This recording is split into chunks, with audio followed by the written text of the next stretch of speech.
a 24-hour trip to Washington, D.C. to meet with the President, I am very glad to be back in Colorado. It was an interesting experience, to say the least, for anybody who's traveled recently. You've experienced that, but people, of course, wearing masks on planes, being as safe as possible, but knowing the additional risk of being in an enclosed space. It was also interesting for me personally to be in Washington, D.C., a town that I commuted to for a number of years as a member of Congress, when everything was shut down and so quiet. Unlike Colorado, they're still at the stay-at-home phase there, and really the streets are dead. What was normally bustling with activity, people, and they've had an increased risk, a relatively high percentage, Northern Virginia, D.C., Maryland, of impact from coronavirus. So we got in, was tested, met with the President, talked about that the other day, and it's important that we work with all our private sector partners, the federal government, anybody that we can, to get the needed supplies we need in Colorado, masks and tests, making a lot of progress on those fronts. We also had a reflection point this week. We've lost over 1,000 people here in Colorado to COVID-19, joining the hundreds of thousands across the world that have passed away from this deadly virus. And tragically, we also know that there's more that will succumb in the days ahead. But what we are doing today at 7 p.m., Coloradans across the state, diverse geographically, politically, in every way, joined by dozens of cities and towns, is we're going to take a moment at 7 p.m. to remember those who we've lost. Every person we've lost in this horrible pandemic has a story and a community of loved ones in mourning.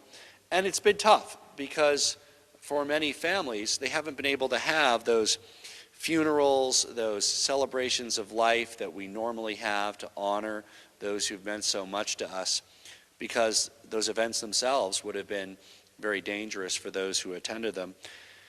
And in addition, those who've passed away from COVID, largely in hospitals, were unable to even be visited by their loved ones in their final weeks because of the danger of going into a COVID ward. So it's been tough. And I know that all of us, myself included, on behalf of our state, want to express my condolences and our condolences to the tens of thousands of loved ones, families, and friends of the 1,000 people that we've lost, who weren't able to be visited in their final days and whom we weren't able to have proper in-person remembrances or wakes for.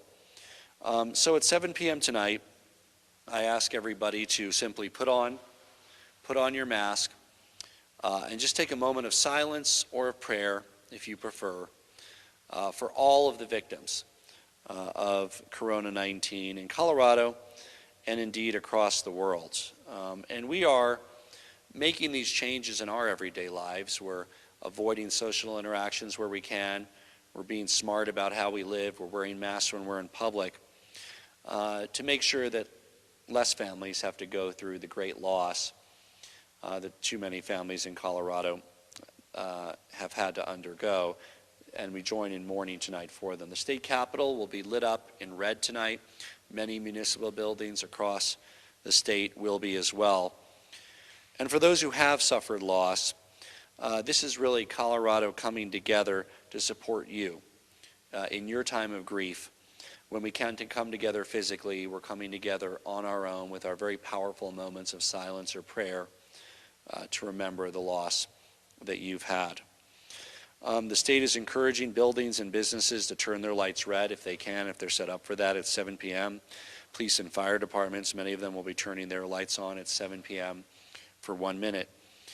And on the individual level, many Coloradans will be having a moment of silence at 7 p.m. for the over 1,000 victims in our state.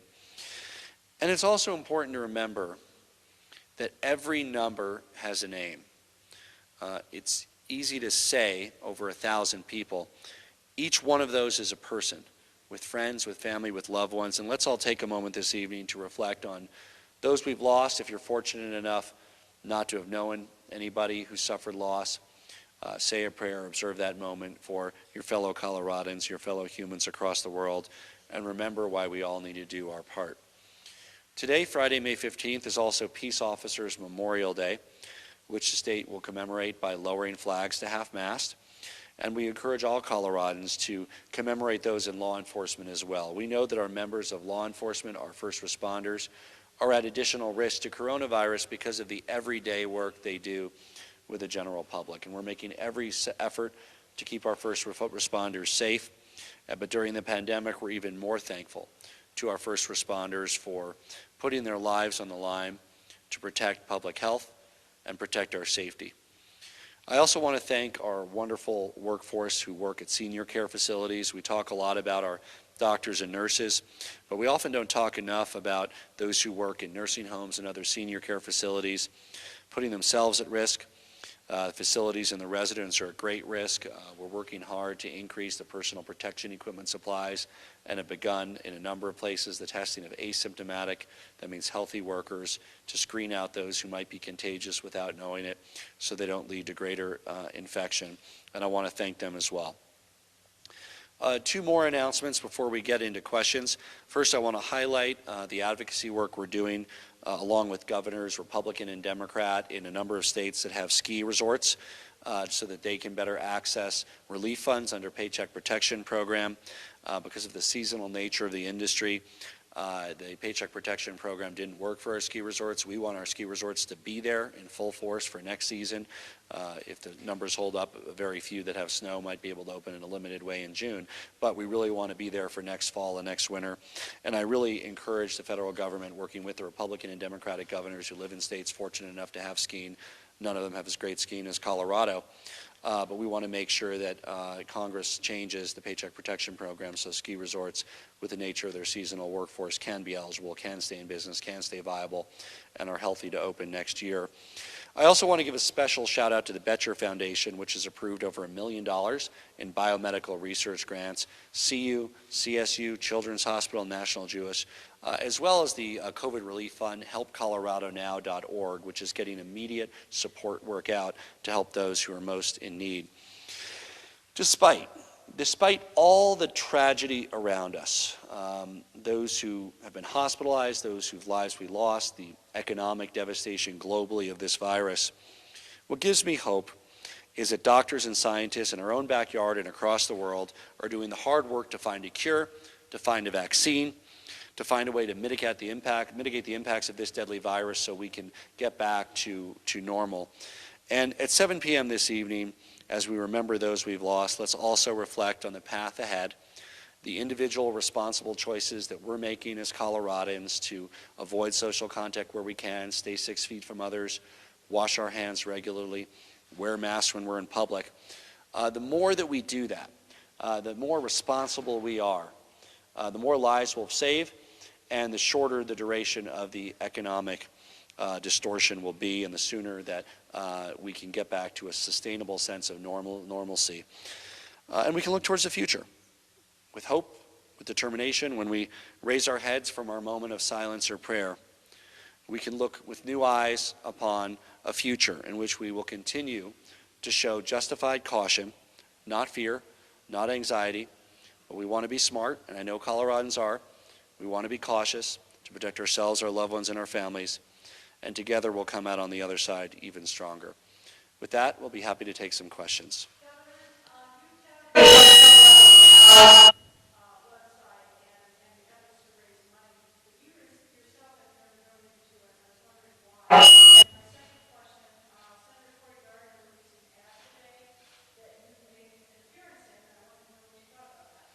Well, now is not the time for politicking. I work closely with our federal delegation, with Senator Bennett, with Senator Gardner.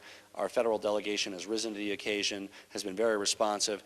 It's not the time to talk about political credit or to make political hay over Coloradans who are doing their job, and our Republican and Democratic elected officials, by and large, have been very responsible in doing their jobs on behalf of the people of Colorado.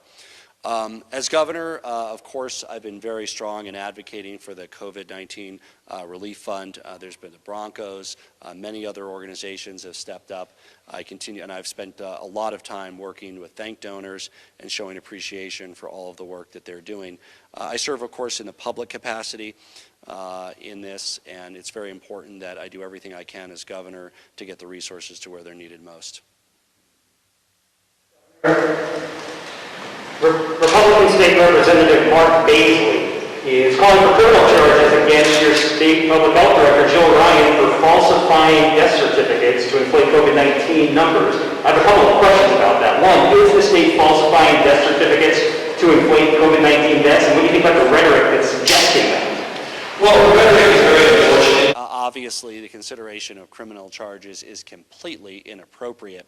I, like many Coloradans, was very upset when I read last week about a case where the doctors thought somebody didn't die of COVID, but somehow they were classified of it. There was another case this week. I've told the Department of Health to make sure they're very clear in their reporting. Nobody behind a desk should ever second guess a coroner or an attending physician that lists a cause of death on a certificate. Now, the department, which will have a briefing later today on this, will tell you they have to report that higher number to the CDC. They have to report under federal guidelines, this is what they tell me, the number that have had COVID and died, but we also should make public the people that died from COVID. And I'm going to make sure that they do that in a way that engenders the full confidence and support of the people of Colorado. Of course, criminal charges are completely inappropriate. I have joined in asking the department to make sure that we report to the public the people that died from COVID-19. If they need to make a separate report to CDC, they can. But what the people of Colorado want to know is not who died with COVID-19, but who died of COVID-19. And the numbers are very close, of course. There's only a few cases that they're aware of where there's some gray area. But when there is gray area, we should always use for reporting the numbers that come from the physician or the coroner that actually addressed the patient or inspected the body, not somebody ever second-guessing it from behind a desk. Can you help me understand why that exists? If I test positive for COVID-19 and I die in a car accident, your state health department said yesterday that that would be a COVID-19 related death. The CDC requires us to report that that person died with COVID-19. That doesn't mean that person died of COVID-19. The more important number for the people of Colorado, the number that I've told the department since I first found out about a similar incident a week or two ago, is they need to report to the people of Colorado how many people died of COVID-19. People are not very interested in, nor should they be, how many people died with COVID-19. If the CDC needs it, they need to do it. They need to follow the law. But the number for the people of Colorado needs to be who has died of COVID-19, and I'm confident that their leadership will do their best to provide that number to the people of Colorado on a daily basis. You've used the term pro-choice in the past to describe your stance on vaccines.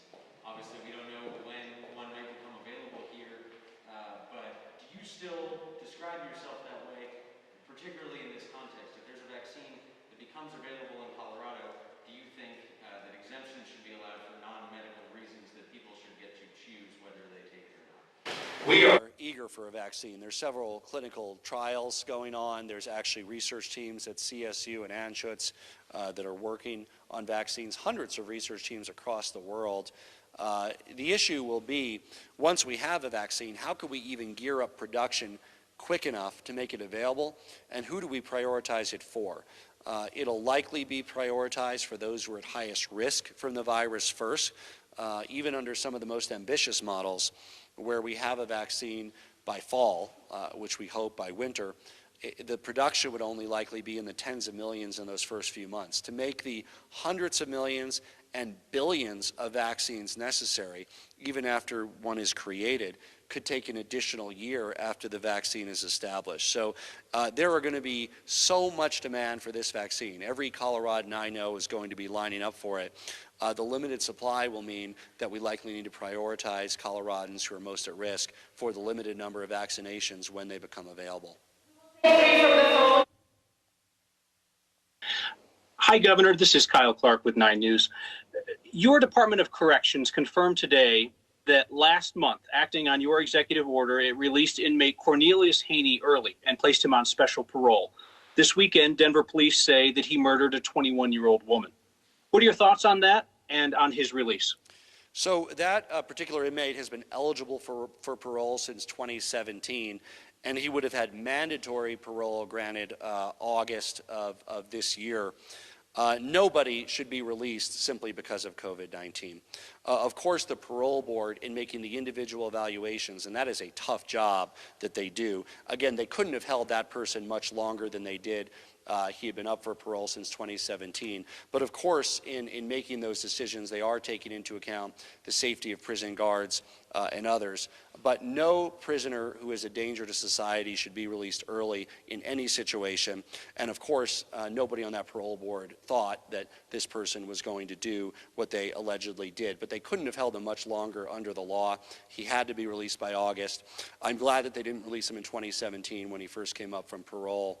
But being on the parole board is a tough job. We respect the people who make those decisions every day. They're doing their best to make the best informed decisions they can to keep Coloradans safe as they decide within the legal parameters they have the conditions of parole for people who've served their term.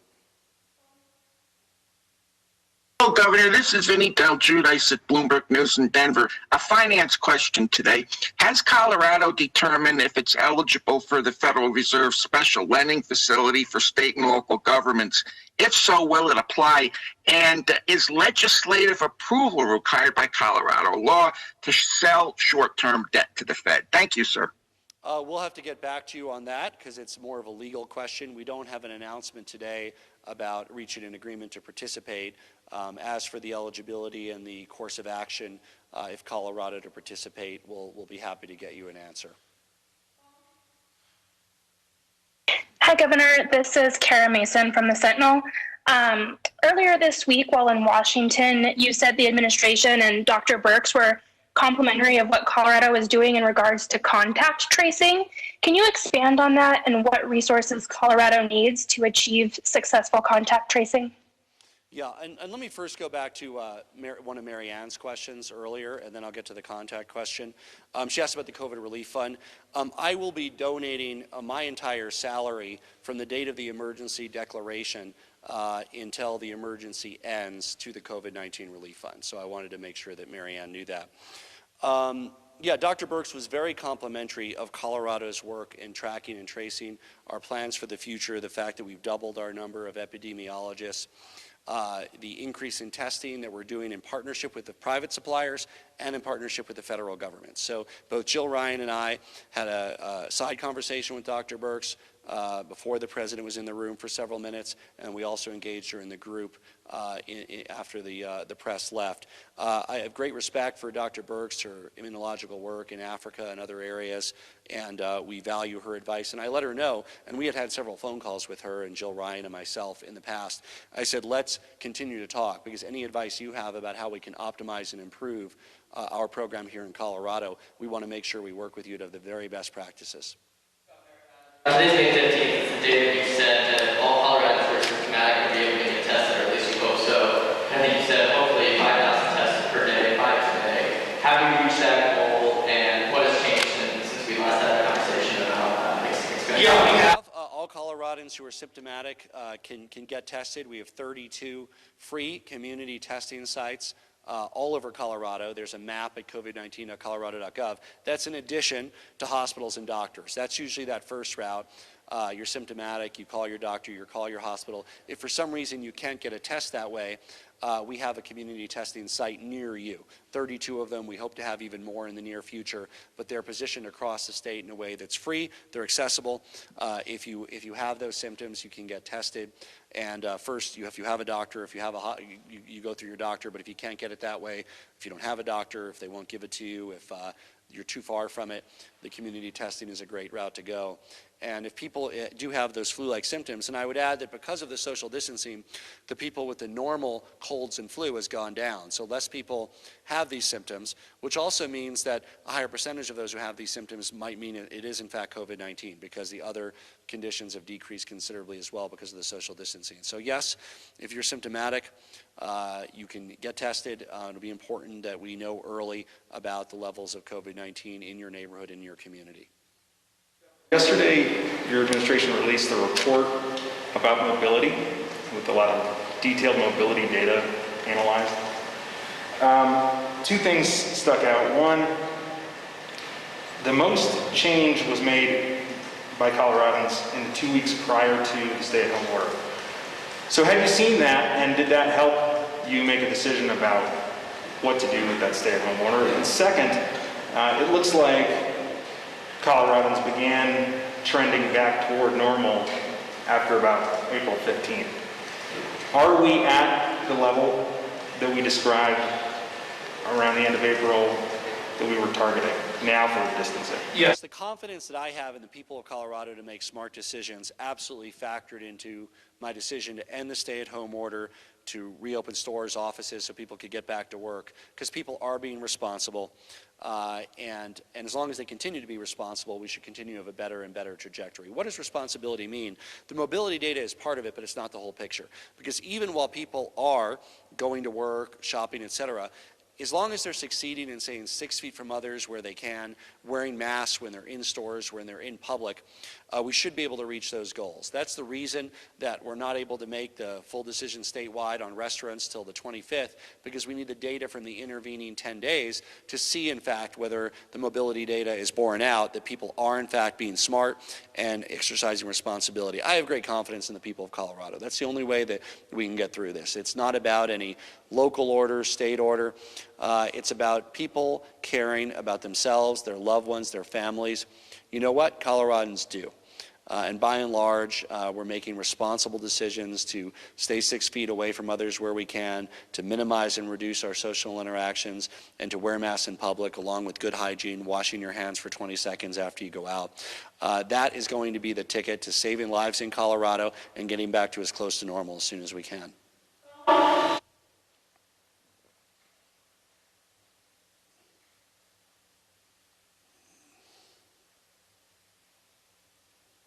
This is Benta Berkland with Colorado Public Radio.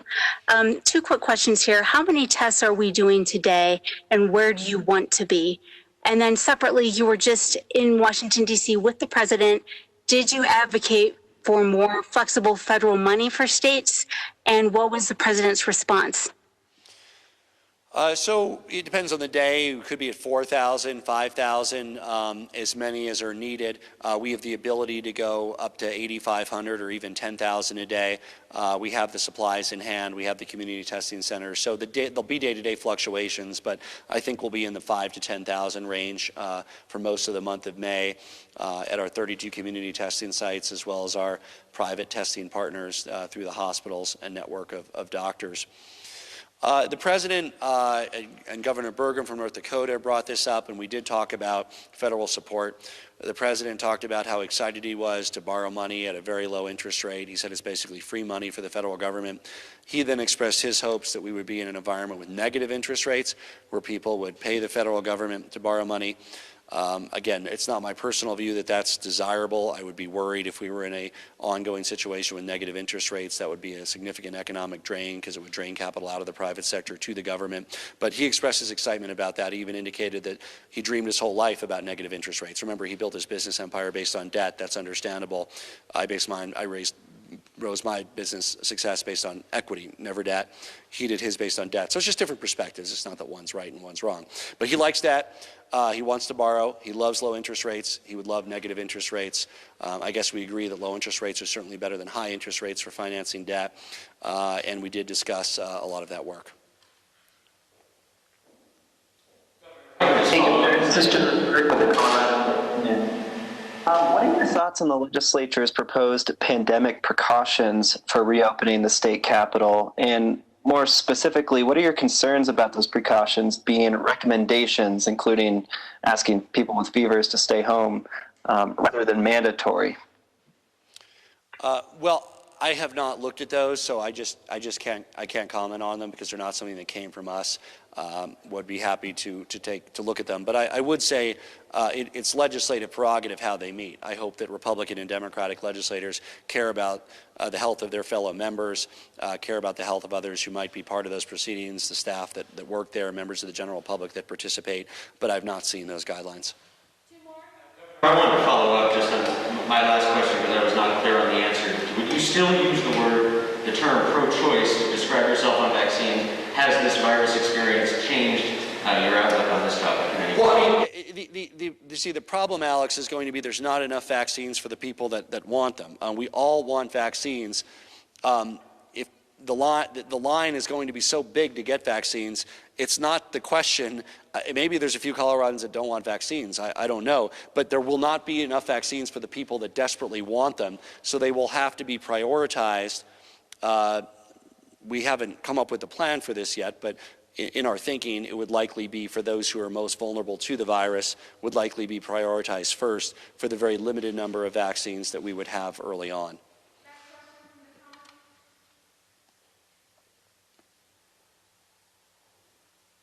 Hello, Governor. I'm Jesus Carrasquel from Noticias Univisión. Por favor, en español. Gobernador, finaliza la tercera semana de la fase más seguro en casa, pero ¿cuándo podrán los restaurantes y los negocios abrir al público y se le exigirá algo adicional? Sí. Estamos mirando la información sobre la condición de salud de Colorado cada día durante este apoyo en su casa fase y vamos a decidir en una semana cuándo puede abrir los restaurantes. Aquí en Colorado, la mayoría de los negocios ya están abiertos. Por ejemplo, tiendas, por ejemplo, oficinas, todo están abierto. Hay solamente algunos negocios sociales, como restaurantes y clubes, que todavía están cerrados y voy a decidir cómo puedo abrirlo, cuándo, cómo, qué son las protecciones en la próxima semana. Todo el estado los queremos más rápido, yo sé, pero también no queremos más infección de virus también, porque ya tenemos 1,000 personas perdidas de este virus. Y yo sé que vamos a tener más, pero no quiero muchos más miles. One more from the room? From the phone? Governor, this is Megan Lopez with Denver 7. On CNN recently, you had said that FEMA had taken over some of your contracts for PPEs. We just did an interview with the FEMA administrator who vehemently denied ever doing this in any circumstances, and not only said that he vehemently denied that, but that anybody that thinks that something like this is being diverted to FEMA needs to report it because they have the DOJ working on it. I'm wondering if you can respond to that. Well, I didn't hear the comments. Obviously, I would be thrilled if the DOJ is looking at federal interdiction of state purchasing efforts. We've had to compete against all kinds of buyers for masks, for tests. We've competed against other states. We compete against our own federal government. We compete against foreign governments. I wish we had a better strategy from the start about working together as a nation, meaning the states and the federal government. But yes, we've had to compete against all kinds of buyers, public and private, domestic and international, including the federal government. And I would welcome any investigation into DOJ, into any potential malfeasance. Thank you all. At 7 o'clock today, we will all be donning our masks, taking a moment of silence for respect for those who we've lost, for those we were unable to say goodbye to, and we will raise our heads and look forward to acting smart, acting with informed caution, and continuing to be vigilant to help maintain our health, economic, and our biological health. Thank you.